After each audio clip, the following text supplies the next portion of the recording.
Income tax return filing अब start हो चुकी है। जैसे ही आपकी टीडीएस की एंट्रीज आपके फॉर्म 26 में रिफ्लेक्ट हो जाएंगी, आप अपनी आइडिया भरा सकते हैं। इस टाइम पे सबसे ज्यादा क्वेरीज आती हैं इंडिविजुअल्स की कि हमें कौन सी टैक्स रिजीम सेलेक्ट करनी है, न्यू या ओल्ड। तो मैं हूं सीए रुचि गुप्ता और आज हम बात करेंगे कौन सी टैक्स रिजीम आपके लिए बेनिफिशियल है। न्यू टैक्स रिजीम आपको सेलेक्ट करनी है, ये ओल्ड। इसका कोई स्टैंडर्ड आंसर नहीं है, ये डिपेंड करता है आपकी टोटल इनकम और आपकी टोटल डिडक्शंस पे। बट एक स्टैंडर्ड रूल, एक गोल्डन रूल आपको हमेशा ध्यान रखना है कि अगर आपकी income, total income net deductions के बाद 7 लाख तक है तो आपको न्यू टैक्स रिजीम के अंदर निल टैक्स पे करना है, तो आपके लिए न्यू टैक्स रिजीम बेनिफिशियल है।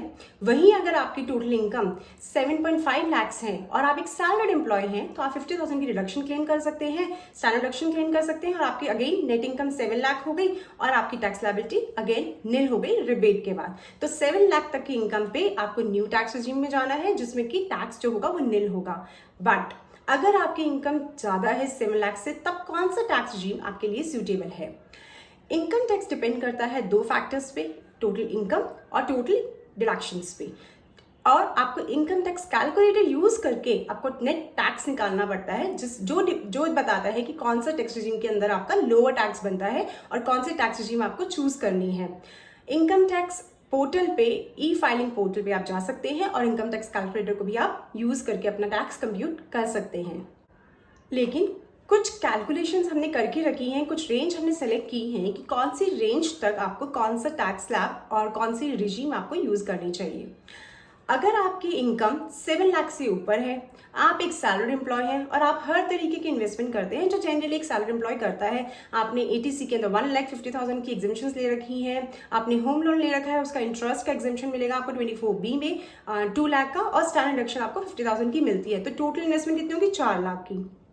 तो अगर आपकी इनकम 7 लाख से ज्यादा है, आपने पूरी तरह से इन्वेस्टमेंट्स कर रखी हैं, आपने पूरी तरह से डिडक्शंस क्लेम कर रखी हैं 4 लाख की, तो आपको हमेशा ओल्ड टैक्स रिजीम में बेनिफिट रहेगा, आपको वहां पे लोअर टैक्स कंप्यूट होगा, तो आपको ओल्ड टैक्स रिजीम ही सेलेक्ट करना है। वहीं अगर आप एक सैलरीड एम्प्लॉय हैं और आप बेसिक जो इन्वेस्टमेंट्स है वो करते हैं, जैसे कि आपको 50,000 का स्टैंडर्ड डिडक्शन मिलेगा और आप एक सैलरीड एम्प्लॉय है, आपका पीएफ का डिडक्शन होता है, तो आपको 80C में भी 1,50,000 की पूरी आपने इन्वेस्टमेंट्स कर रखी है, तो टोटल जो आपका डिडक्शन होगा 2 लाख का होगा। अगर आप इस केस में फॉल करते हैं, मतलब आपकी 7 लाख से ज्यादा की इनकम है, 2 लाख तक का आपने इन्वेस्टमेंट कर रखा है, तो अप टू 8 लाख आपको ओल्ड टैक्स रिजीम बेनिफिशियल रहेगी, कम टैक्स कंप्यूट होगा और उसके ऊपर आपको न्यू टैक्स रिजीम को ऑप्ट करना है, वहां पे जाके आपका न्यू टैक्स रिजीम में लोअर टैक्स कंप्यूट होगा। लेकिन वहीं पे आप एक ऐसे इंडिविजुअल हैं कि किसी ने कोई भी इन्वेस्टमेंट नहीं कर रखी है, तो जैसे ही आपकी इनकम 7 लाख से ऊपर होगी, आपको न्यू टैक्स रिजीम में ऑप्ट करना है और वहां पे आपका जो टैक्स निकलेगा वो लोअर निकलेगा। तो ये कुछ बेसिक कैलकुलेशन है जिनको आप यूज कर सकते हैं, ये कुछ रेंज है जिसको आप यूज कर सकते हैं। अगर आप इसमें फॉल करते हैं तो आप भी इस तरह से यूज कर सकते हैं स्टैंडर्ड, कि आपको कौन सी टैक्स रिजीम को चूज करना है ना। बात ये आती है कि अभी हमारे ऊपर कौन सी टैक्स रिजीम एप्लीकेबल है। तो फाइनेंशियल ईयर 23-24 से डिफॉल्ट टैक्स रिजीम हर किसी के पास न्यू वाली शो हो रही होगी। अगर आप इनकम टैक्स रिटर्न भरेंगे तो न्यू टैक्स रिजीम आपकी डिफॉल्ट टैक्स रिजीम है, और अगर आप स्विच करना चाहते हैं टू ओल्ड टैक्स रिजीम तो आपको फॉर्म 10IA फिल करना है रिटर्न फाइलिंग करते वक्त और स्विच करना है अपनी टैक्स रिजीम को।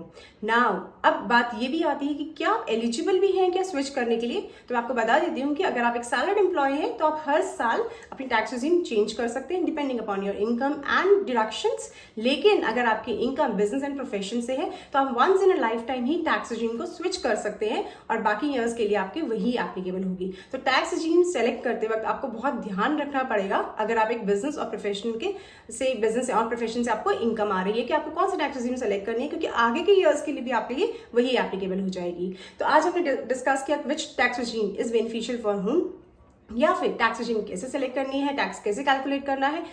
इसके ऊपर आपके कोई और क्वेरीज हैं तो प्लीज आप शेयर जरूर कीजिए। कोई और टॉपिक आप डिस्कस करना चाहते हैं तो भी हमारे साथ आप शेयर कर सकते हैं। Till then, thank you so much.